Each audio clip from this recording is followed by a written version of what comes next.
Salamat, Panginoon, dahil kayo'y Diyos na mabuti at kayo'y Diyos na maunawain at higit sa lahat, kayo'y Diyos na nakuunawa, nakaalam ng lahat ng bagay. Patawarin niyo kami sa mga kasalanan namin, linisin niyo kami, O Diyos, at nawa, tahanan kami ng inyong Espiritu. Payapain niyo po ang aming loob at buong puso naming tanggapin ang inyong mga pagtuturo, pagpapaliwanag, pagtutuwid, pagpapalakas at pag-akay sa amin. Maging pagkain ng aming Espiritu ang inyong mga salita at nawa, Panginoon, iligtas niyo kami sa mga kamalian, kasinungalingan, maging sa gawa ng mga masasamang tao at masasamang Espiritu. Ipinatagubilin din namin sa inyo ang lahat ng mahal namin sa buhay at mga mahalaga sa amin na ngayon ay malayo sa aming piling. Nawa ang presensya niyo at pag-iingat ay sumakanila rin. At nawa, Panginoon, ikalugod niyo ang aming mga awit, ang aming mga sayaw, ang dala-dala naming mga handog sa iyo ngayong umaga, mga papurit pasalamat, tanggapin niyo po, Panginoon, at kami naman pagpalain niyo ng inyong salita, ng inyong pagtutuwid, ng pagpapalakas. Mangusap kayo, Panginoon namin, Ama sa langit, kayo po ang nais naming pakinggan. So me, be our speaker. We ask you, Father, in the name of your Son, our teacher and healer and friend, the Lord Jesus Christ. Ang pamagat po na ating pag-aaral ngayon, God knows. Alam at kilala ng Diyos. Yung know kasi sa English, sa Tagalog, pwedeng alam at pwedeng kilala. God knows you. Yun ay napakahalaga. God knows you and me, all of us, in fact, each one of us. And God knows you intimately. Hindi lang basta kahalubilo, kasalamuha, kaisa natin ang Diyos. Kilalang kilala ang bawat isa sa atin. Psalm 139:15-16. My frame was not hidden from you when I was made in the secret place. When I was woven together in the depths of the earth, your eyes saw my unformed body. All the days ordained for me were written in your book before one of them came to be. Sabi, wala akong maililihim sa inyo. Hindi pa man ako nabubuo sa aking pinanggalingan sa isang lihim na lugar na yon at mahiwagang pagkakabuo sa akin, kilala nyo na ako. Alam ng Diyos ang ating pagkakabuo, ang ating pagkatao, ang ating buong pagka-espiritu rin. That the Lord knows and has seen our unformed body. Sabi, all the days ordained for me were written in your book. Ang aking buhay ay nakahanda na, nakatalaga na, isinulat nyo na. It was written in your book. This ordination, some people call destiny, could refer to nature, inclination, the talents, and the strengths of every individual person. At pag sinabi na, all the days ordained for me were written in your book, many people would like also to read genes or genetic disposition as part of that book, na isinulat na itinakda na ang magiging likas ng tao, ang magiging nature niya. That destiny is the general and lifestyle and direction of a person. Tinatawag ko minsan sa Tagalog na palad o kapalaran. But it is not necessarily every minute detail of daily life. And by the way, a very modern science called epigenetics showed that in spite of our genetic disposition, ay maraming mga bagay na nag-i-influence sa ating pagkatao. The environment and the will of a person can change genetic activity without changing the genetic code. Very interesting study po ito. Isang breakthrough na scientific explanation and even proof of the possibility of rebirth. Because for a while, people were saying, imposibleng baguhin ang tao dahil sa kanyang genetic code, dahil sa kanyang DNA, dahil sa kanyang genetic predisposition. Pero napatunayan ngayon na dahil sa kapaligiran at dahil din sa will o kaya ay sariling kalooban ng tao na kanyang pinananaig, maaari niyang baguhin ang genetic activity niya without changing the genetic code. And these activities could be imprinted on the very genes of a living person and his immediate descendants. In fact, a very interesting report of Time Magazine noong January 18, ang title pa, Why Your DNA Isn't Your Destiny, says that the new science of epigenetics reveals how the choices you make can change your genes and also that of your children. So, pwedeng baguhin ng isang tao in one generation. No? At yan ay pwedeng mangyari sa pamamagitan ng pagpili kung ano ating mga ginagawa, patuloy na pagkikreate ng thoughts that turns into action, and action that turn into habits, habits that become lifestyle, can change genetic activity. But back to God's intimate knowledge of us. So kung tayo nililikha pa lang, binubuo pa lang tayo, genetic level pa lang, kilala na tayo ng Diyos, talagang alam niya kung ano ang bagay at dapat mangyari sa ating buhay. Pero hindi naman marahil ibig sabihin, pati pagpili mo kung mainit o malamig ang kakainin mo ngayon, kung ano isusuot mo bukas, tinakda ng Diyos. Pero binigyan ka niya ng isang naturalesa, isang natural na pagkatao na nakahilig sa mga bagay, na kung susundin mo yung hilig na yun at pagbibigyan ka ng kapaligiran at mangyayari yon, magaganap sa'yo yung talagang nakatakda at dapat maganap sa'yo. In a general way, because the details are up to you, because God had given us free will. Pero kilala tayo ng Diyos.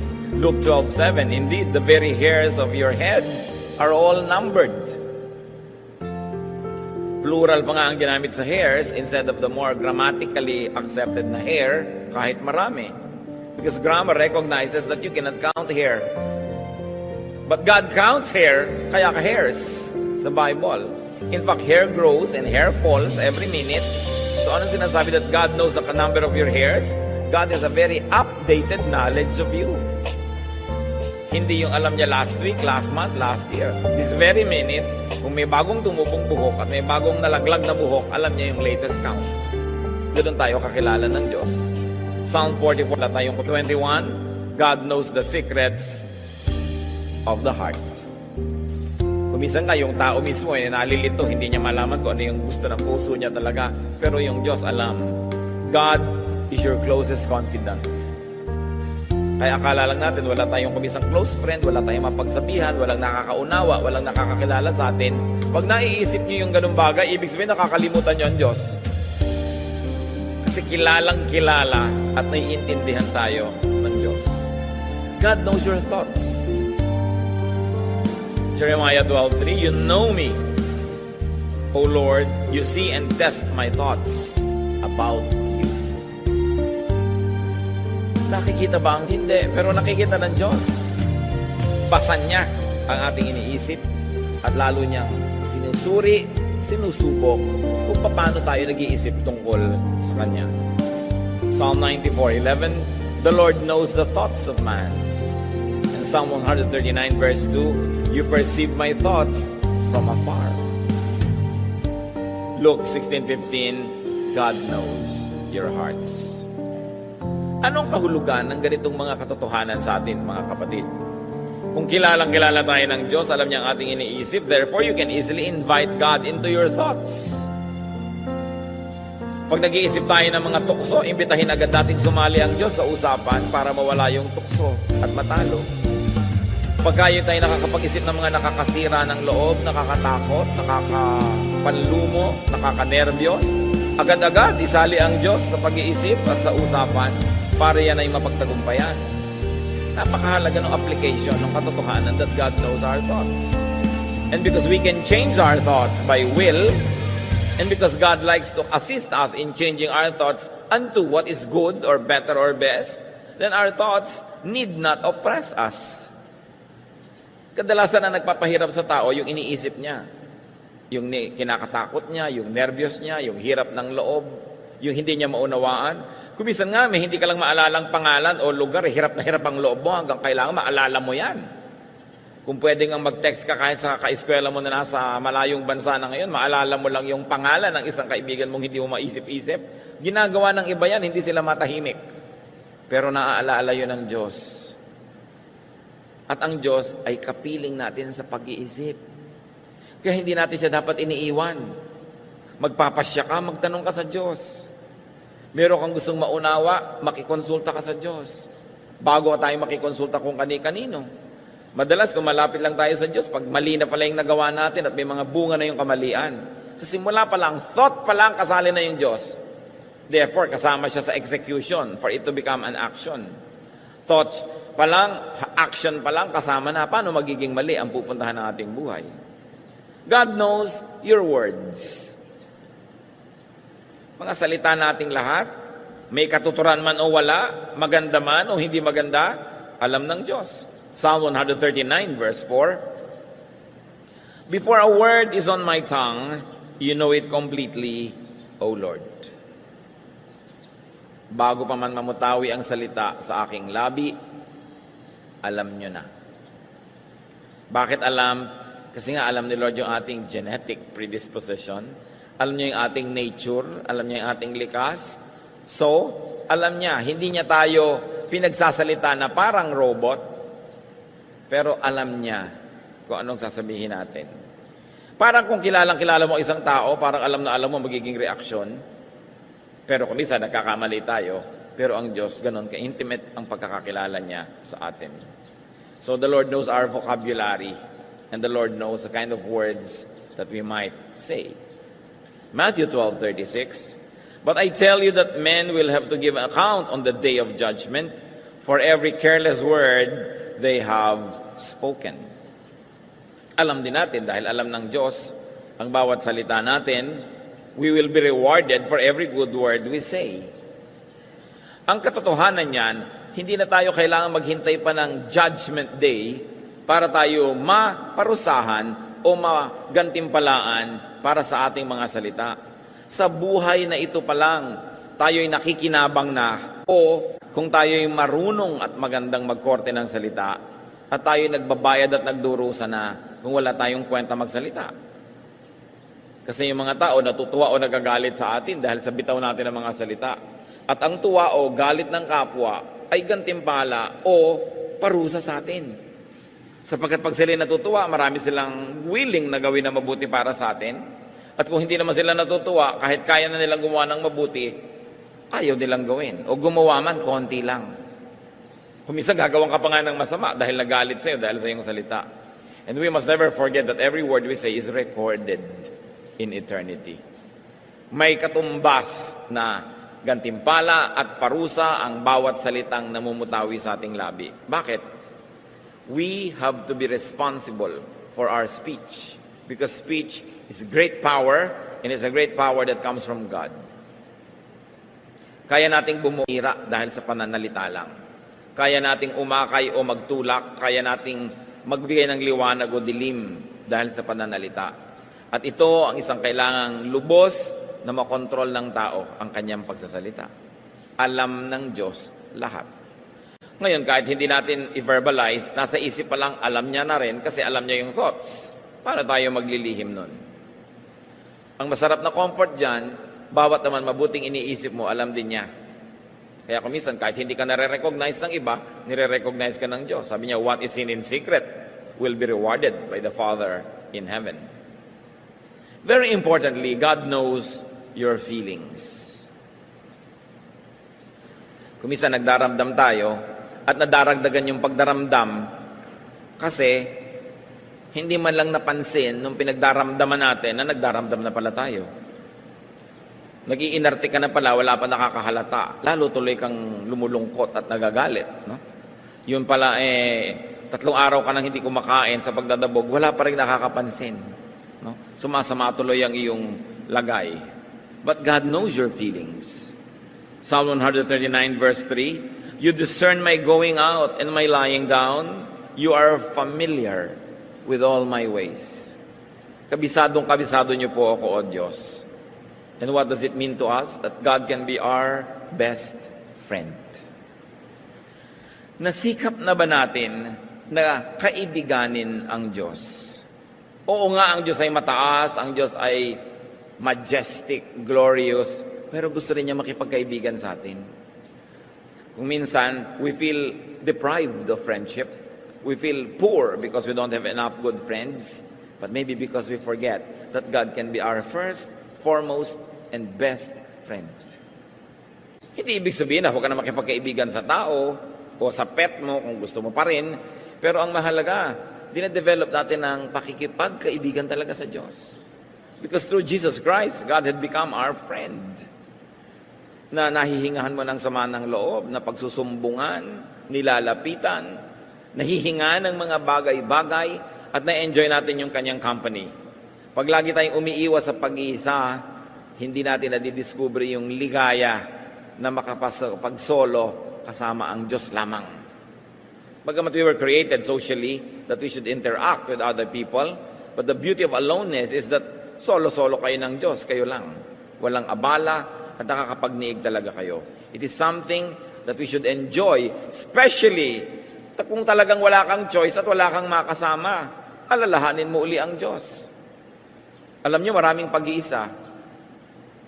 Kung lumalabo ang iyong mata, lalo pa nga at dumidilim talaga at nabubulag ka pa kumisan, kahit marami kang kasama, pwede kang matuksong nag-iisa.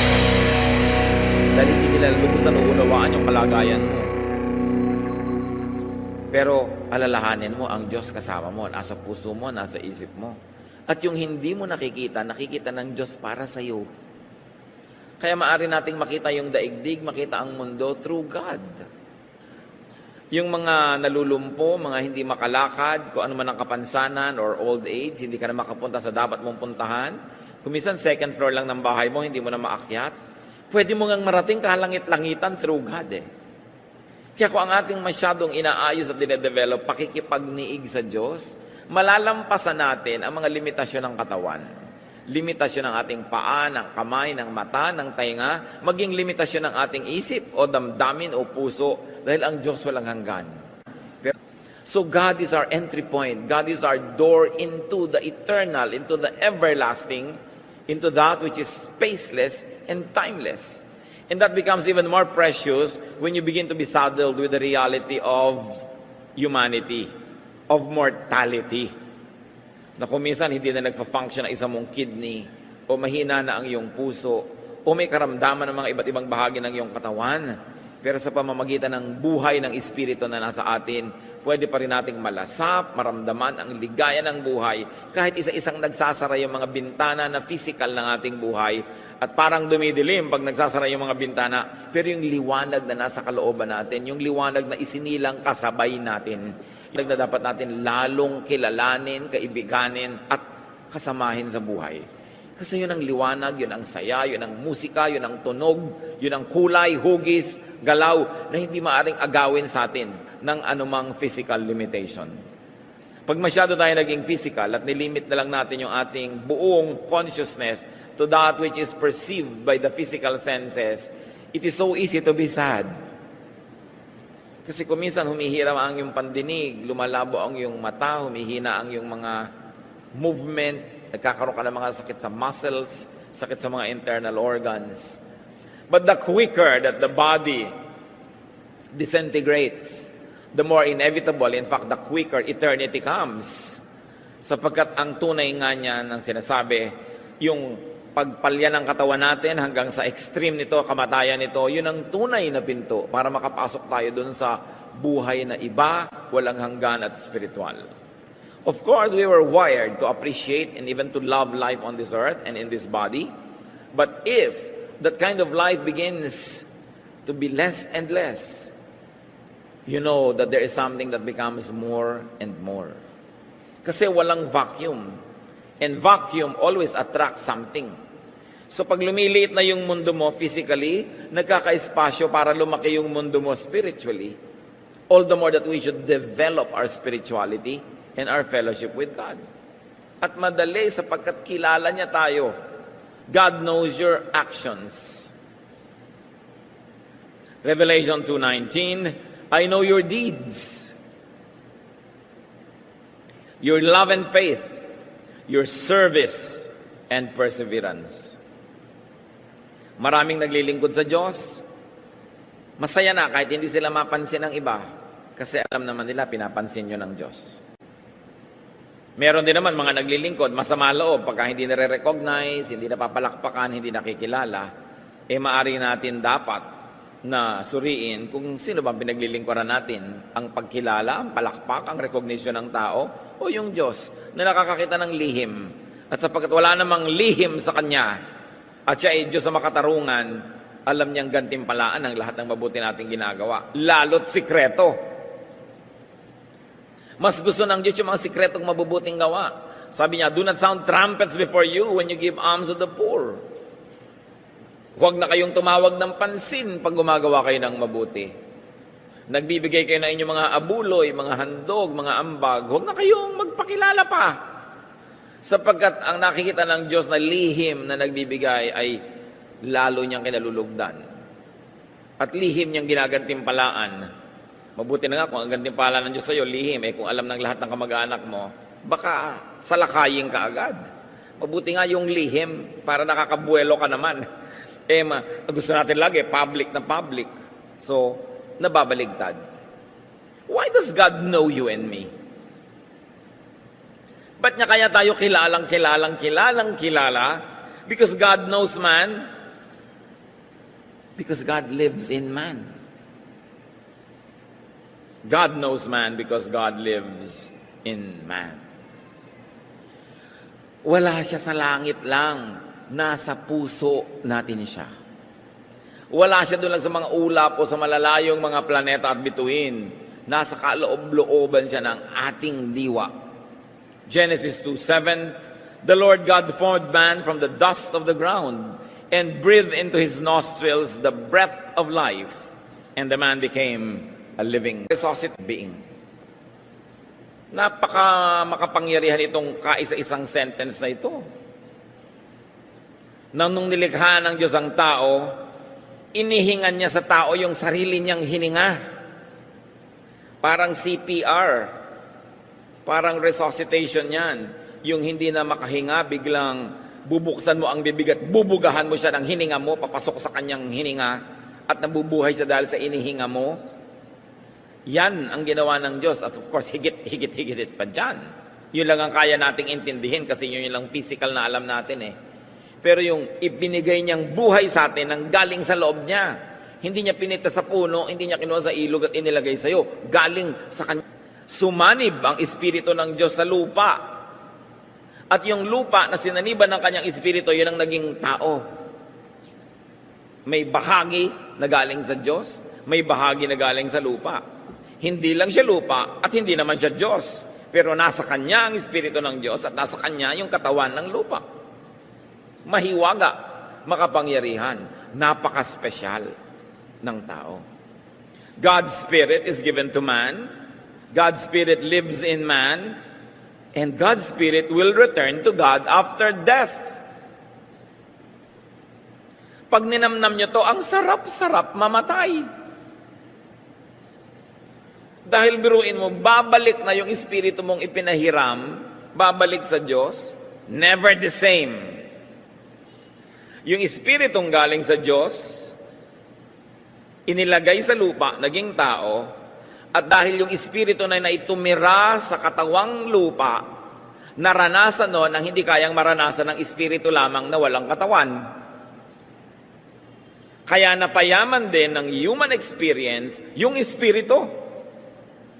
The Spirit of God has all the potentials because this is the Spirit of God. But it's only a potential. It is not physically real until it takes on a physical body.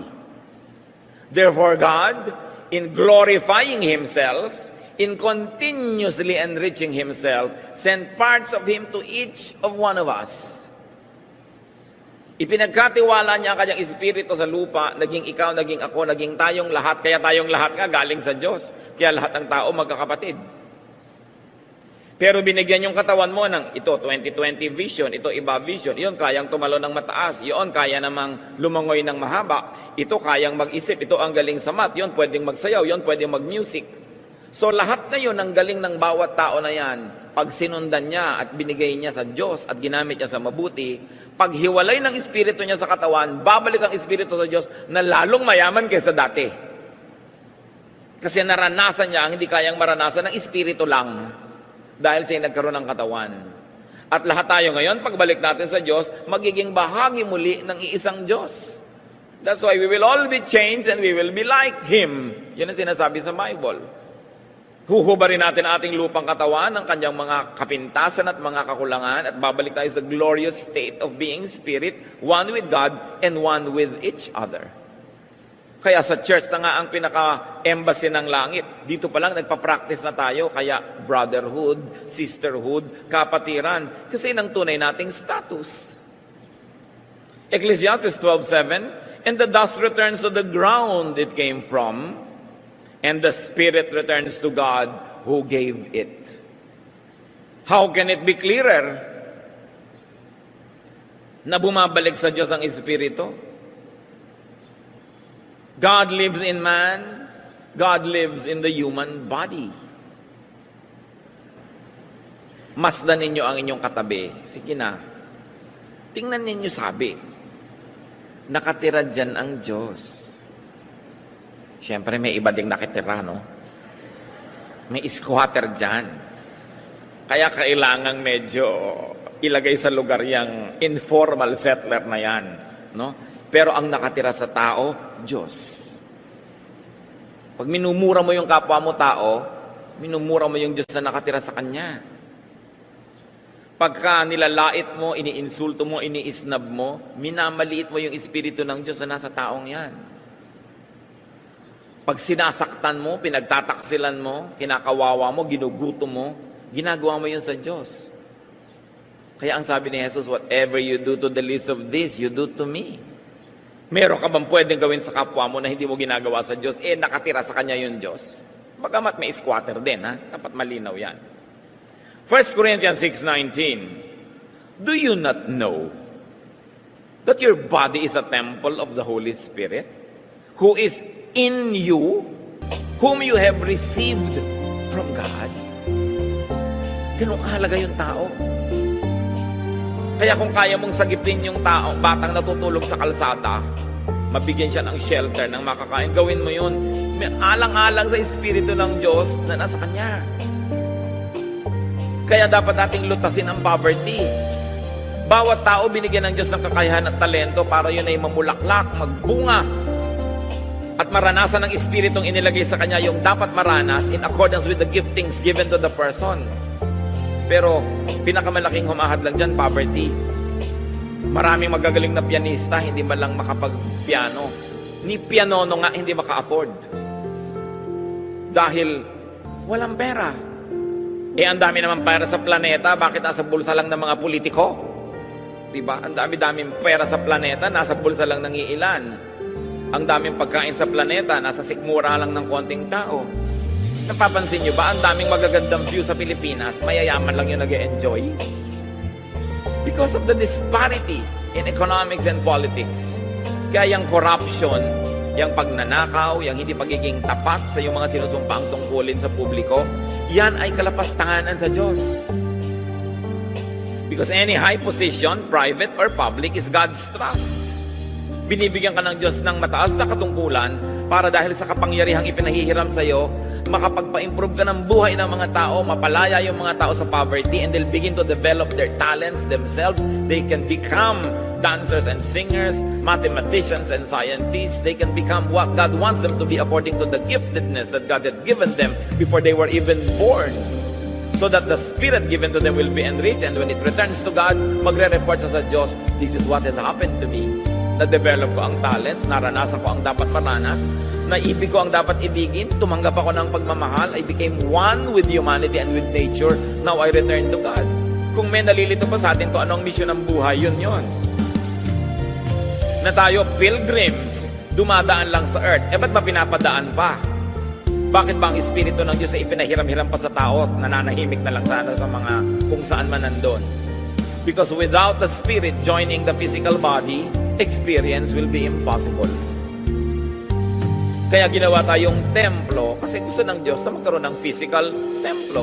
At malinaw sa Bible that the temples of God are not stick or stone or steel or metal. Sabi, God does not live in shrines made by man. He does not live in temples made with human hands.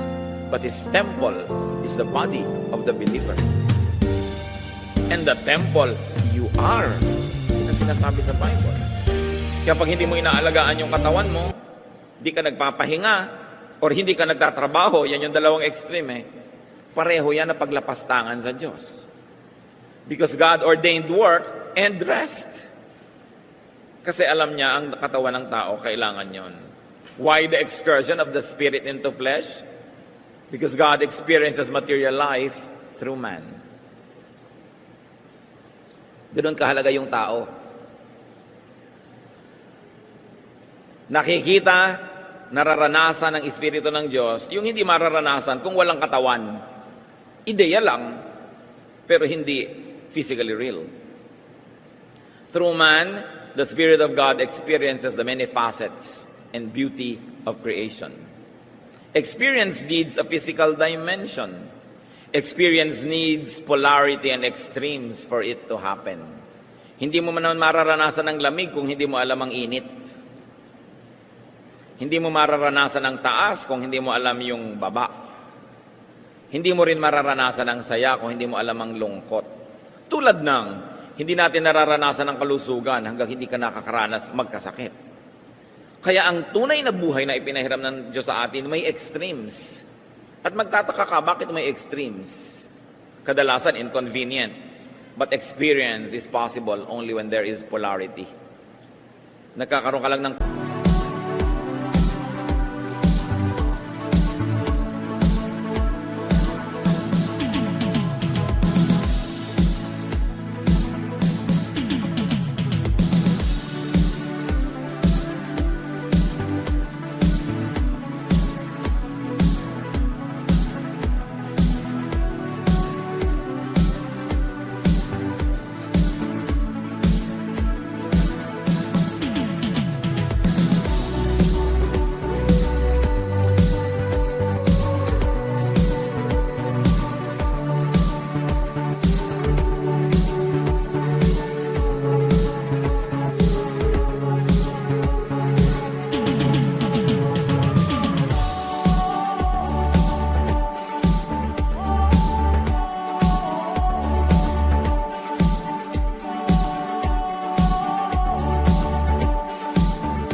concept ng poverty, pag meron kang concept of wealth, nagkakaroon ka ng concept of peace, pag nakakaranas ka ng concept of unpeace or trouble. Kaya everything that happens is a blessing to those who love God and are called according to His purpose. Even if it's an extremely difficult situation, it is only enriching your spirit. Kaya dapat positive ang pagtingin mo dyan. Go through it. Tell yourself, this too will pass, and I will pass this with flying colors. I will experience what must be experienced, learn what must be learned, do what must be done, and then report to God. Kaya tayo, pinapayagan at kuminsan sinasadya pa nga na ilagay ng Diyos sa ganyang mga sitwasyon. Genesis 2:7, man became a living soul. Nung nagsama yung physical at saka spiritual, nun siya naging living soul. Soul lang dati. Ngayon, with the body, it is a living soul. Philippians 2:6-8, very interestingly, anong sinasabi tungkol kay Jesus? He made Himself nothing, taking the very nature of a servant, being made in human likeness, and being found in appearance as a man, He humbled Himself and became obedient to death, even death on a cross. Nakita natin yung polarities dito, mga kapatid. From everything, Jesus became nothing. Kita nyo, extremes? He took the nature of a servant from Lord to servant. And He was made in human likeness, from spirit to human likeness. So He was found in appearance as man. From glory to humility, He humbled Himself. And then from life, He experienced death. Through His Son, the Lord Jesus, God in heaven experienced death. And then to live again. Everything was polarized. In the person of Jesus, all the breadth and width and length of human and spiritual experience happened. Yun ang isang himala ng kanyang buhay. That God would even experience life and death through the man Jesus. Dati, possibility lang yon. But with the body of the Spirit of God becoming His Son, the Lord Jesus, and dying, in effect, God experienced death without dying Himself. Kasi malaki namang problema kung yung buong Diyos yung mamatay para lang niya maranas, di biglang walang Diyos. Kaya yung mga iba, pagka Biyernes Santo, huy, patay ang Diyos, gumawa na tayo ng kasalanan. Kinicommemorate mo lang yung kamatayan, pero hindi naman siya namamatay muli. Now, why the incarnation? Bakit pa? Bakit pa tayo lilikhain? Bakit pa ipapadala yung Espiritu ng Diyos para maging tao? Because God, in His infinite wisdom and choice, chooses and works through man. Hindi niya ipinapaliwanag, pero kung may ginagawa ang Diyos, gusto niya, pinapagawa niya sa tao. 1 Samuel 2:35, I will raise up for myself a faithful priest who will do according to what is in my heart and mind. Pwede naman kausapin ng Diyos lahat ng tao directly, di ba? Pero bakit may priest? Yung priest nakatayo sa pagitan ng Diyos at tao. Sasabihin ng Diyos sa priest, sabihin mo sa mga tao ganito. Sinabi naman ng priest. Yung mga tao naman may request sa Diyos, papadating kay priest, sabi naman ni priest. O sabi po ng mga tao ganito, o sumasagot naman ng Diyos. Nakikita nyo ang daming ganyang pattern sa Old at maging sa New Testament. Sabi niya, ako ang magtatayo, paghihirang sa isang tagapamagitan. Yun siguro ang magandang Tagalog sa priest. Tagapamagitan. No? Ang ganon. Nasusunod sa gusto ko. Yung ipinapasabi ko ang sasabihin. Hindi dadagdagan, hindi babawasan, hindi magpapacute, hindi magpapapopular. Pag ipinapasabi ko, yun ang sasabihin. At sa katunayan, yan ang mga powerful preachers. Yung pag ipinapasabi, sinasabi nga, tamaan ang tatamaan, matuwa ang matutuwa. Pero yung gusto ng Diyos sabihin, sinasabi. Kaya ang mga tunay na mga anak ng Diyos, nasakta na nga, nagkadurog-durog at nagkabugbog-bugbog. Simpa, wow, I'm blessed. No? Yan ang talagang attitude na maganda. Yung alam mong tinamaan ka at nasaktan ka, pero alam mong dapat ka naman talagang tamaan eh. Kaya natutuwa ka because you are edified, even though it can be painful. Deuteronomy 18:18, I will raise up for them a prophet. I will put my words in his mouth. Kaya naman ng Diyos magsalita mula sa isang napaka-loudspeaker. No? Napakalaking loudspeaker, madinig ng lahat ng tao, pero pumipili talaga siya ng mga tagapagsalita. Style niya yun eh. So susunod na lang tayo. Ephesians 2:10, for we are God's workmanship, created in Christ Jesus to do good works, which God prepared in advance for us to do.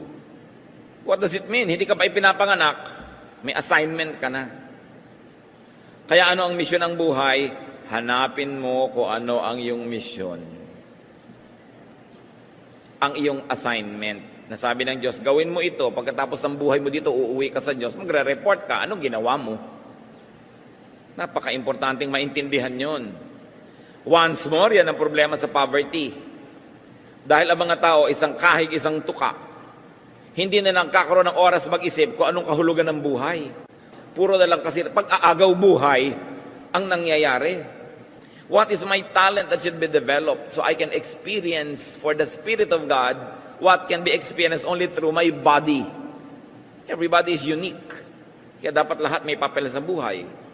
Pero kung nauubos ang mula umaga hanggang gabi mo para ka lang kumita, at yun ang malungkot na katotohanan sa maraming tao, ibig sabihin, we are failing the agenda of God.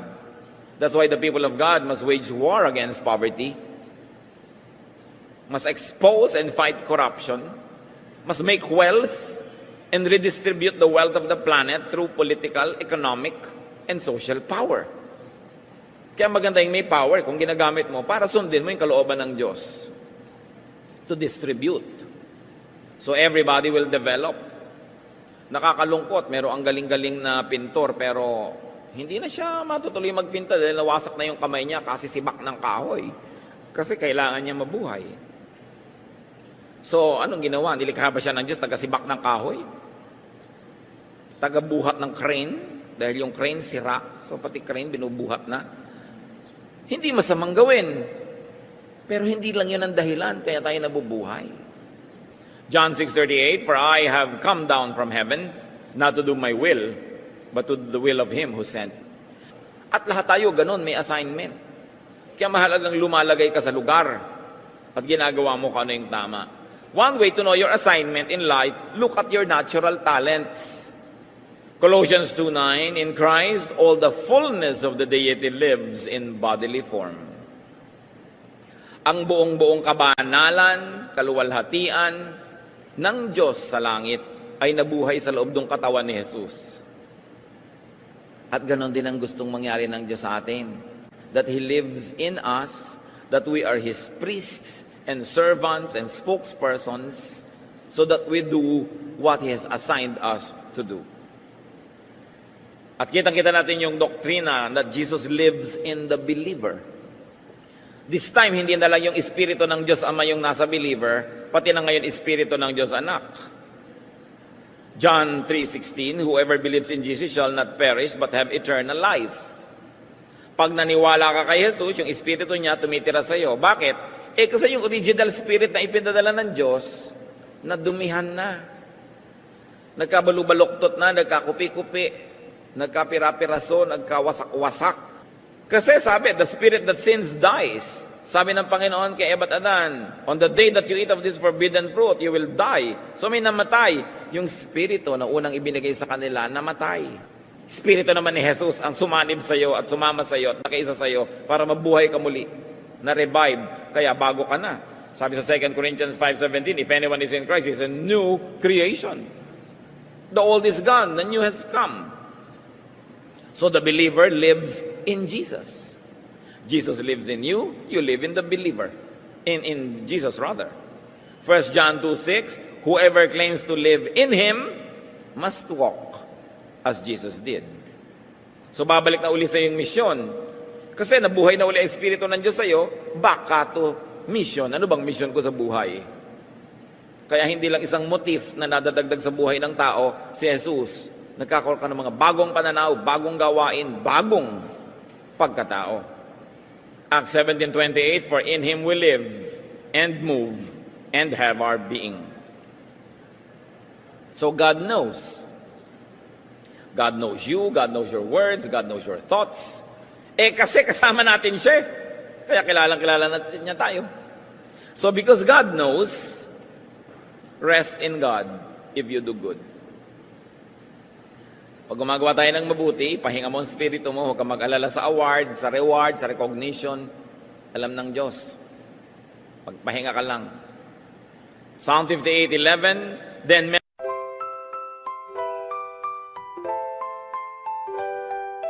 Lakefront breeze whispers your name. City lights dancing in neon flame. Heartbeats quick in a sweet refrain. Your laugh cuts through the summer rain. Electric dreams in your eyes so bright. Bassist grooves with all his might. Holding hands beneath the Willis Towers light. This windy city feels just right. The Navy Pier Ferris wheel spins above as the music takes control, whispers of love. Oh darling, this magic won't fade. Beneath the stars a love parade. With you by my side unafraid. Magic's real, forever will stay. Guitar solo sings a sweet serenade. Your voice is honey, love's sweet parade. Chicago blues melt away the shade.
And will say, surely the righteous still are rewarded.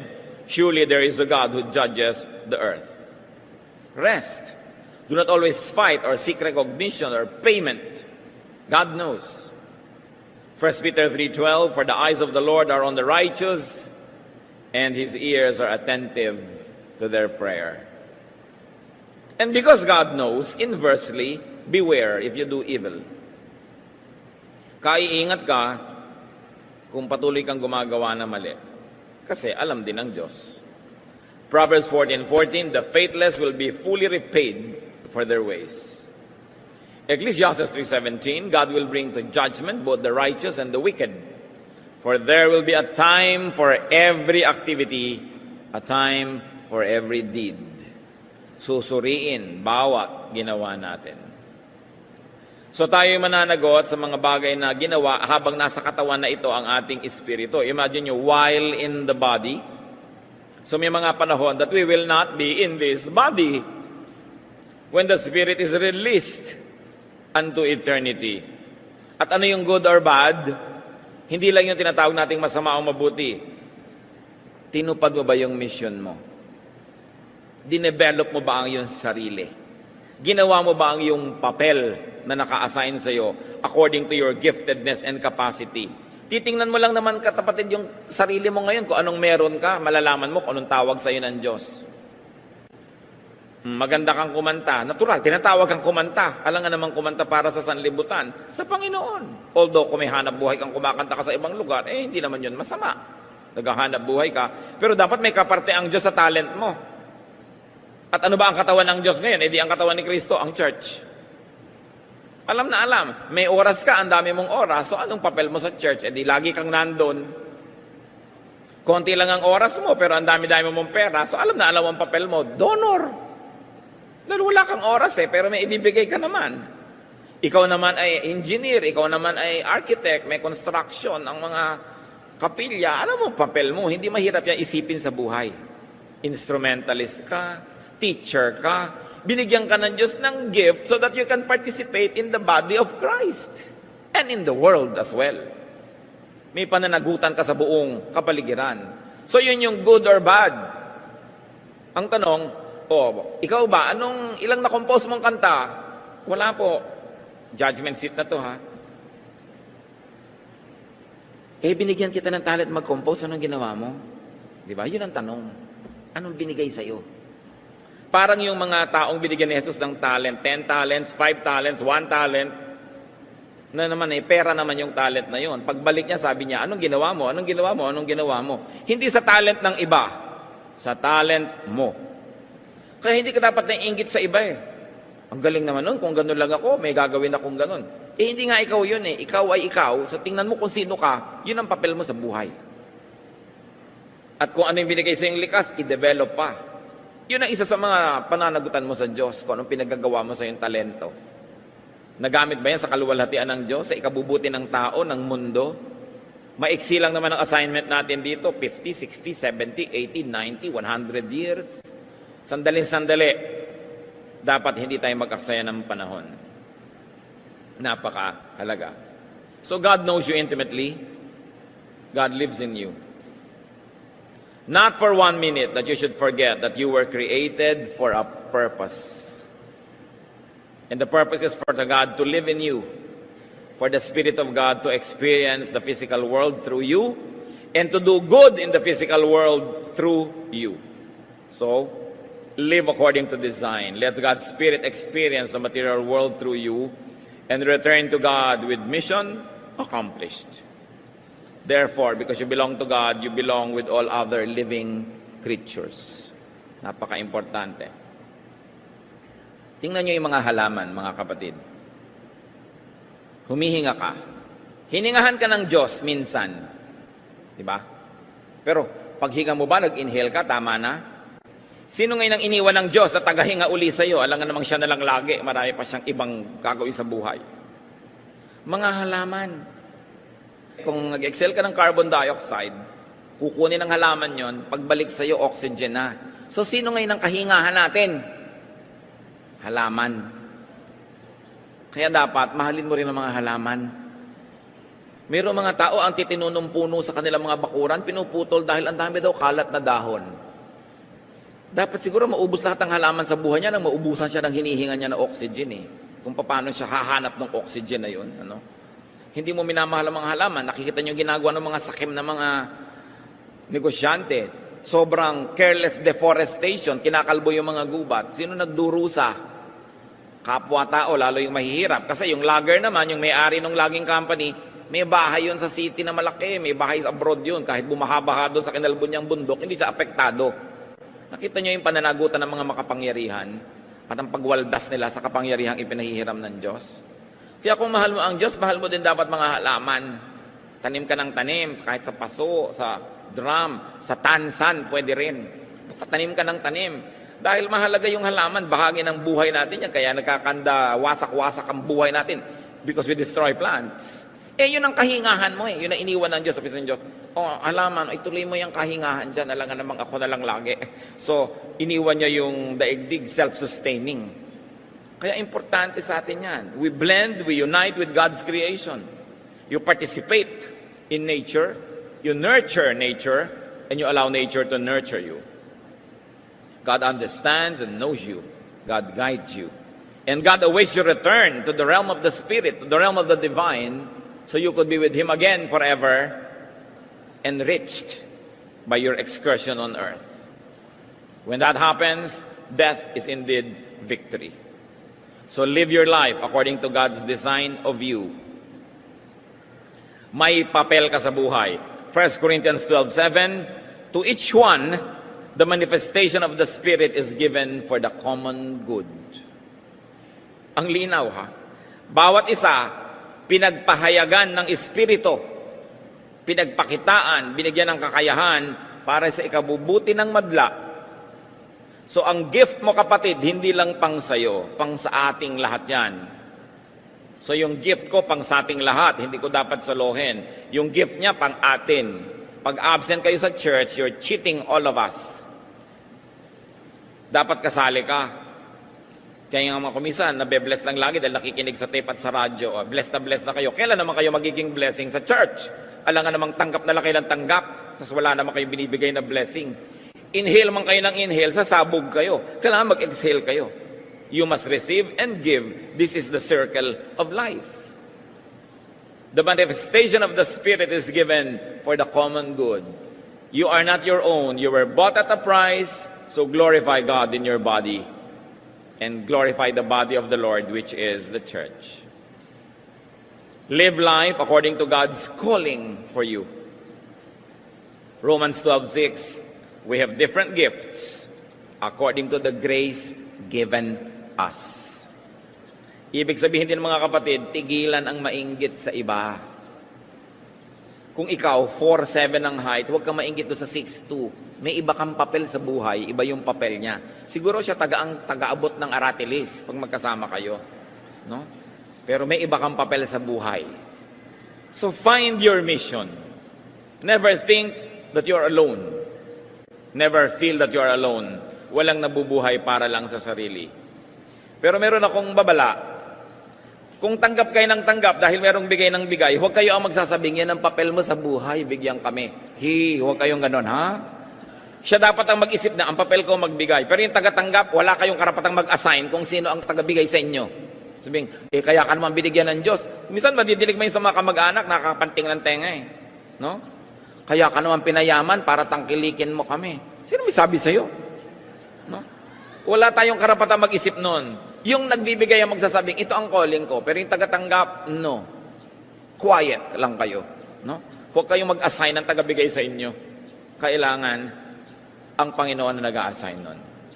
God is always with you because God lives in you. Ang sarap isipin, kahit kailan, hindi ka nag-iisa. Honor God in your body, honor God in your life. 1 Corinthians 6:19, your body is a temple of the Holy Spirit who is in you, whom you have received from God. Ama namin sa langit, salamat sapagkat kayo'y nasa amin, kaisa namin, at kami nasa inyo. Ipadama, ipaliwanag niyo sa amin ang malalalim, malalawak, makapangyarihang kahulugan ng katuturan na kayo'y nasa amin. Magbulay-bulay tayo mga kapatid. At sa tulong ng Diyos, angkinin natin ang pagpapala sa katotohanan na ang Diyos ay nasa sa atin. Let's bow before the Lord in silence and let the Lord finish His message.